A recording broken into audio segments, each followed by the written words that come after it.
அனைவருக்கும் வணக்கம். இம்பூரலை காணாது ரத்தங்கக்கி செத்தானே. கேட்கறதுக்கே பயமாக இருக்குதில்ல, பயப்பட வேண்டாம். இது ஒரு ஆக்வர்டான வரிகள் கிடையாது. இம்பூரல்ங்கிறது இந்த மூலிகையோட பெயர். இது பார்த்திங்கன்னா ஒரு அபூர்வமான மூலிகை கிடையாது. சாதாரணமாக எல்லா பக்கமும் ரோட்டு ஓரங்கள்லாம் இருக்கக்கூடியதான். மழை காலங்களில் பார்த்திங்கன்னா எங்கே பார்த்தாலும் இது தன்னை போல் முளைக்கும். இந்த மூலிகையோட மகத்துவத்தை சொல்லக்கூடிய வரிகள் தான் இப்போ நீங்கள் கேட்டது. அதாவது பள்ளி கல்லூரிகளில் இந்த மேடைகள்லாம் பார்த்திங்கன்னா மனசில் சில விஷயங்களை டக்குன்னு பதிய வைக்கிறதுக்கு ஒரு காமெடி மாதிரிக்கு சில இதை இணைச்சி சொல்லுவாங்க, அல்லது ஒரு பயப்படுத்துகிற மாதிரிக்கு சில விஷயங்களை சொல்லுவாங்க. சிலர் ஆசையை தூண்டுற மாதிரிக்கு சில விஷயங்களை சொல்லுவாங்க. இப்படியெல்லாம் ஒரு எக்ஸாம்பிள் கொடுத்து அது மக்கள் மனசில் டக்குன்னு போய் பதிய வைக்கிறது ஒரு கலை.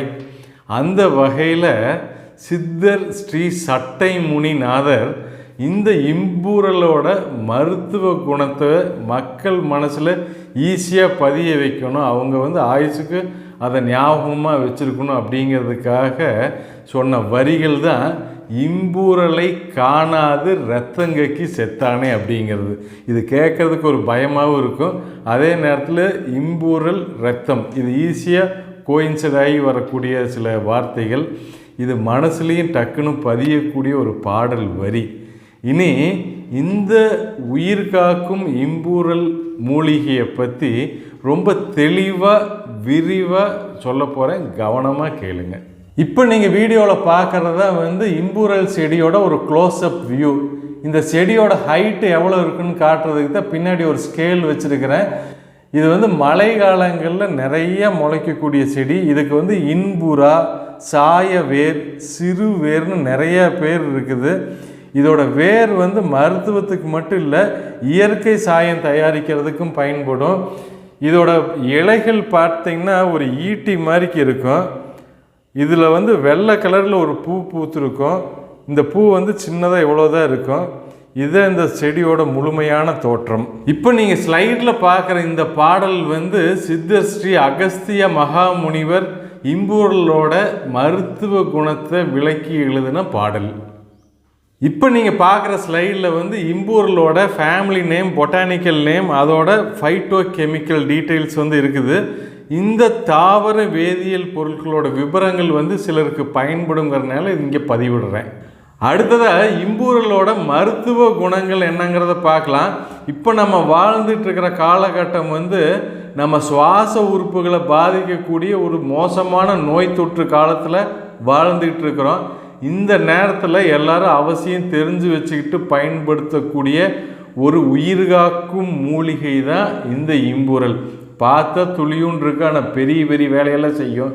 அதாவது நம்ம மூக்கிலிருந்து நுரையீரல் வரைக்கும் ஏற்படக்கூடிய சாதாரண சளியிலிருந்து கடுமையான pneumonia, asthma, bronchitis, COPD, interstitial lung disease, அப்படி கடுமையான நோய்கள் வரைக்கும், ஏன் டிபிக்கு கூட இதை பயன்படுத்தியிருக்கிறாங்க அந்த காலத்தில். இந்த மாதிரிக்கு நோய்களால் பாதிக்கப்பட்ட இந்த நுரையீரல் தசைகளை மறுசீரமைப்பு பண்ணக்கூடியது, அதாவது ரெஜுவனேட் பண்ணக்கூடிய தன்மை இந்த இம்பூரலுக்கு இருக்குது. அதாவது இந்த இம்பூரல் நம்ம சுவாச உறுப்புகளை வலிமைப்படுத்தி பலப்படுத்தி பாதுகாக்கக்கூடிய ஒரு அற்புதமான மகா மூலிகை. அடுத்ததாக இம்பூரல் நுரையீரலில் மட்டும் கிடையாது, நம்ம உணவு பாதையும் ஜீரண மண்டலத்தையும் பாதுகாக்கக்கூடிய ஒரு அற்புதமான மூலிகை. மூணாவதாக உடம்புல எங்கே இரத்த கசிவு இருந்தாலும் அதை நிறுத்தக்கூடிய தன்மை இந்த இம்பூரலுக்கு இருக்குது. அடுத்ததாக ஸ்பெசிஃபிக்காக என்னென்ன வியாதிகளுக்கு இந்த இம்பூரலை பயன்படுத்தலான்னு பார்க்கலாம். அதாவது சாதாரண சளி, இருமல், இரைப்பு, அதாவது வீசிங், ஆஸ்துமா நோயாளிகளுக்கு, பிராங்கைட்டிஸு, சிஓபிடி, இன்டஸ்டிஷியல் லங் டிசீஸ்க்கு, இவங்களுக்கெல்லாம் மூச்சு திணறல் ஜாஸ்தியாக இருக்கும், இவங்களுக்கு இதை பயன்படுத்தலாம்.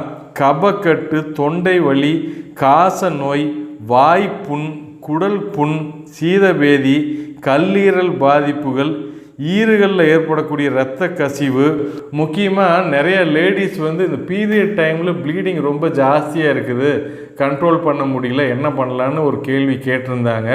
இந்த இம்பூரல் வந்து பீரியட் டைமில் ஏற்படக்கூடிய அதிகப்படியான உதரப்போக்கை கண்ட்ரோல் பண்ணக்கூடிய தன்மை உண்டு. இரத்த வாந்தி, அதாவது இரத்த வாந்தி வந்து ஒன்று குடல் புண்ணுனால ஏற்படுற இரத்த வாந்தியாக இருந்தாலும் சரி, அல்லது டிபி நோயாளிகளுக்கு வந்து சளியோடு வரக்கூடிய இரத்தமாக இருந்தாலும் சரி, அதையெல்லாம் நிறுத்தக்கூடியது. மூல நோயில் ஏற்படக்கூடிய இரத்த கசிவு, தோல் நோய்களுக்கும் இது ரொம்ப பயன்படும். அடுத்ததாக இந்த இம்பூரில் வந்து எப்படி மருந்தாக பயன்படுத்தலாம்ங்கிறத சொல்கிறேன். இந்த இம்பூரில் வந்து தனி மூலிகையாகவும் பயன்படுத்தலாம், அல்லது இன்னொரு மூலிகையோட கூட்டு சேர்க்கையாகவும் பயன்படுத்தலாம்.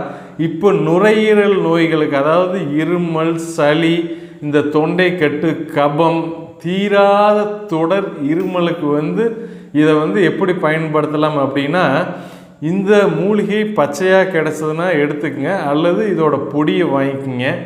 ரெண்டாவது மூலிகை வந்து வல்லாரை, இதையும் பச்சையாக கிடச்சதுன்னா எடுத்துக்கலாம், அல்லது வல்லாரை பொடியாக வாங்கிக்கோங்க.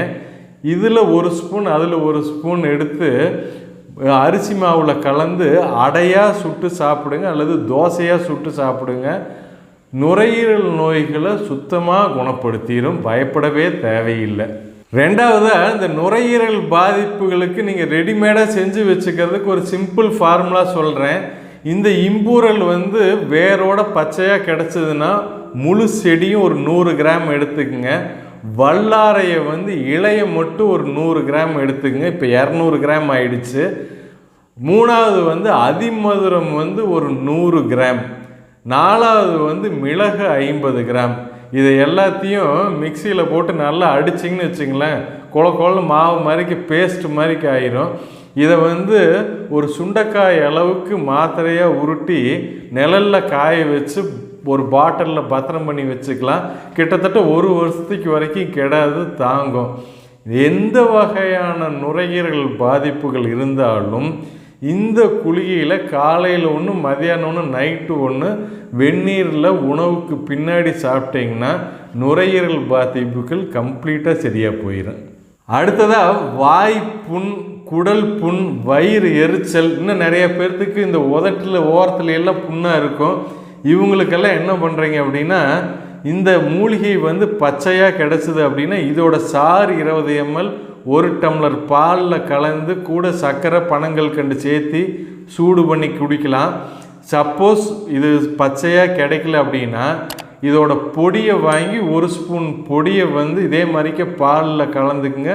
கூட இனிப்புக்கு வந்து பனங்கல்கண்டு சேர்த்து அல்லது சர்க்கரை சேர்த்து உணவுக்கு முன்னாடி காலையில் சாயந்தரம் குடிச்சிட்டு வந்தீங்கன்னா வாய் புண், உதட்டு புண், குடல் புண் எல்லாம் கம்ப்ளீட்டாக சரியாயிடும். அடுத்ததாக, உடம்புல எங்கே இரத்த கசிவு அல்லது உதரப்போக்கு இருந்தாலும் இந்த மூலிகையை வந்து முழு செடியாக எடுத்துக்குங்க. எடுத்து இதை வந்து தண்ணியில் போட்டு கஷாயமாக வச்சு காலை இரவு 2 நேரம் உணவுக்கு முன்னாடி குடிக்கலாம். அல்லது பொடியாக கிடச்சதுன்னா காலையில் 1 ஸ்பூன், சாயந்தரம் 1 ஸ்பூன், அதாவது 5 கிராம் அளவுக்கு இதை காலையிலையும் சாயந்தரம் வெந்நீரில் கலந்து குடிச்சிங்கனாலும் உடம்புல எந்த பாகத்தில் உதரப்போக்கு அல்லது இரத்த கசிவு இருந்தாலும் உடனே நிறுத்தும். அடுத்ததாக, இந்த இம்பூரல் வந்து டவுனில் இருக்கிறவங்களுக்கு பச்சையாக கிடைக்கிறது கொஞ்சம் சிரமமாக இருக்கும். சிலருக்கு இடத்துல பொடியாகவும் கிடைக்கிறதுக்கு சிரமமாக இருக்கும். ஒன்றும் பயப்படவே வேண்டாம். நாட்டு மருந்து கடைகளில், சித்த மருந்து கடைகளில், சித்த மருத்துவர்கள்கிட்ட வந்து இந்த இம்பூரல் வந்து மாத்திரை வடிவமாக இருக்குது. அதாவது இம்பூரல் மாத்திரைன்னு இருக்குது. அதே மாதிரிக்கு வல்லாரையும் வல்லாரை சூர்ண மாத்திரைன்னு கிடைக்கிது ரெடிமேடாகவே. நீங்கள் தாராளமாக அதை வாங்கி பயன்படுத்திக்கலாம். இன்னும் இம்பூரல் லேகியமும் கிடைக்குது, அதை கூட வாங்கி பயன்படுத்திக்கலாம். சப்போஸ் லேகியமாக கிடைச்சதுன்னா காலையில் 1 ஸ்பூன், நைட் 1 ஸ்பூன் உணவுக்கு பின்னாடி சாப்பிட்டீங்கனாலும் இப்போ நான் சொன்ன இந்த பிரச்சனைகள் எல்லாமே தீரும். அடுத்தது இன்னொரு முக்கியமான விஷயம், நிறைய பேர்த்துக்கு ஆறாத புண்கள் இருக்கும், நாள்பட்ட தோல் நோய் இருக்கும், அடிபட்ட காயங்கள் இருக்கும். இன்னும் சக்கரை வியாதி இருக்கிறவங்களுக்கு கை கால் எரிச்சல், மரத்து போகிறதில் இதெல்லாம் இருக்கும். பெண்களுக்கு வந்து பிறப்புறுப்புல துர்வாடை அல்லது அங்கே ஏற்படக்கூடிய இன்ஃபெக்ஷன், அங்கே ஏற்படக்கூடிய அரிப்புகள் இதையெல்லாம் வந்து குணமாக்குறதுக்கு இதை வெளிப்பிரயோகமாகவும் பயன்படுத்தலாம். இதை வந்து ஒரு முழு செடி எடுத்துக்குங்க.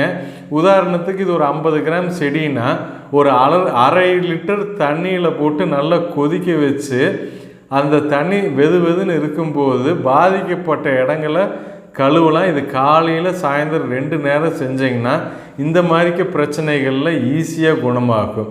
சப்போஸ் இது உங்களுக்கு பச்சையாக கிடைக்கல அப்படின்னா இதோட பொடி வந்து ஒரு 3 ஸ்பூன் எடுத்து ஒரு அரை லிட்டர் தண்ணியில் போட்டு கொதிக்க வச்சு அதை வடிகட்டி அதுக்கப்புறம் வந்து இந்த மாதிரிக்க காயங்களை கழுவலாம். தோல் நோய்களுக்கு பயன்படுத்தலாம். பிறப்புறுப்புகளில் ஏற்படக்கூடிய நோய் தொற்றுகளை வந்து கழுவுறதுக்கு டிஸ்இன்ஃபெக்டண்ட்டாக இதை பயன்படுத்தலாம். இப்போ இந்த இம்பூரல் மூலிகையை பற்றி முழுமையான விவரங்கள் உங்களுக்கு சொல்லிட்டேன். இது ரொம்ப யூஸ்ஃபுல்லாக இருக்குன்னு நினைக்கிறேன். அவசியம் இதை பயன்படுத்தி எல்லோரும் ஹெல்த்தியாக இருங்க. உங்கள் ஃப்ரெண்ட்ஸ் ரிலேட்டிவ்ஸ்க்கெல்லாம் இந்த வீடியோவை ஷேர் பண்ணுங்கள். அடுத்த வீடியோ வந்து என்னோடய 50வது வீடியோ. இது வந்து ஆன்லைன் கிளாஸ் குழந்தைங்களை பாதுகாக்கிறதுக்கான ஒரு அருமையான டாபிக். அவசியம் உங்கள் குழந்தைங்களோட அடுத்த வீடியோவும் பாருங்கள். மீண்டும் சந்திப்போம். நன்றி, வணக்கம்.